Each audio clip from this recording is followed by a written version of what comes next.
Panampilly Nagar George Eden റോഡിലെ വീട്ടിലായിരുന്നു കവർച്ച. രാത്രിയിൽ മതിൽ ചാടിയെത്തിയ രണ്ടുപേർ വീടിന്റെ പ്രധാന വാതിൽ പൊളിച്ചാണ് അകത്ത് കടന്നത്.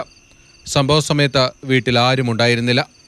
ഈ മോഷണത്തിൽ നിർണായകമായത് ഇവിടുത്തെ CCTV ക്യാമറകളാണ്. ഈ ക്യാമറ ഇല്ലായിരുന്നുവെങ്കിൽ ഈ മോഷണ വിവരം ഇപ്പോഴൊന്നും പുറത്തറിയില്ല. കാരണം വീട്ടുടമയായ സ്റ്റീഫൻ ലൂയിസ് മുംബൈയിൽ മകൻ്റെ ഒപ്പമാണ് താമസിക്കുന്നത്.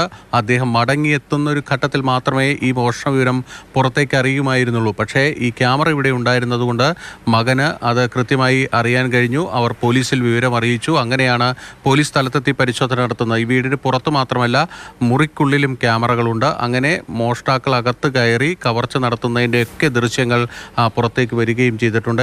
സ്വർണമോ മറ്റ് വിലപിടിപ്പുള്ള വസ്തുക്കളോ വീട്ടിൽ ഉണ്ടായിരുന്നില്ല. അലമാരയിൽ 1 ലക്ഷത്തോളം രൂപ സൂക്ഷിച്ചിരുന്നുവെന്നാണ് വീട്ടുകാർ പോലീസിനെ അറിയിച്ചത്. ഇത് കാണാതായിട്ടുണ്ട്. കഴിഞ്ഞ 13-നാണ് വീട്ടുടമയായ സ്റ്റീഫൻ ലൂയിസ് മുംബൈയിലേക്ക് പോയത്. ആളൊഴിഞ്ഞ വീട് കണ്ടെത്തിയാണ് കവർച്ച നടത്തിയെന്നാണ് നിഗമനം. ക്യാമറയിൽ മുഖം വ്യക്തമാകാതിരിക്കാൻ ഇവർ മാസ്ക് ധരിച്ചിരുന്നു. വിരലടയാളങ്ങൾ ലഭിക്കാതിരിക്കാൻ കയ്യുറകളും ഉപയോഗിച്ചു. അടുത്തടുത്ത് നിരവധി വീടുകളുള്ള സ്ഥലത്ത് നടന്ന കവർച്ചയിൽ പ്രദേശവാസികൾ വലിയ ആശങ്കയിലാണ്. ഒന്നാമത് എന്തെങ്കിലുമൊക്കെ നടന്ന ഇവിടെ അറിയില്ലായിരുന്നു. പോലീസൊക്കെ ഒന്ന് നൈറ്റ് പെട്രോളിംഗ് ഒക്കെ ഒന്ന് വെറുതെ വണ്ടി ഒന്ന് കറങ്ങിക്കഴിഞ്ഞാൽ എല്ലാവർക്കും ഒരു ഇതുണ്ടാവും. ഇതിപ്പോൾ ഒന്നുമില്ലല്ലോ. മാസങ്ങൾക്ക് മുൻപാണ് പനമ്പള്ളി നഗറിലെ സംവിധായകൻ ജോഷിയുടെ വീട്ടിൽ വലിയ കവർച്ച നടന്നത്.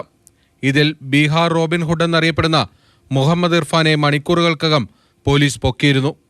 ഇപ്പോഴത്തെ കവർച്ചയ്ക്ക് പിന്നിലും ഇതര സംസ്ഥാനക്കാരെയാണ് പോലീസ് സംശയിക്കുന്നത്. മാതൃഭൂമി ന്യൂസ്, കൊച്ചി.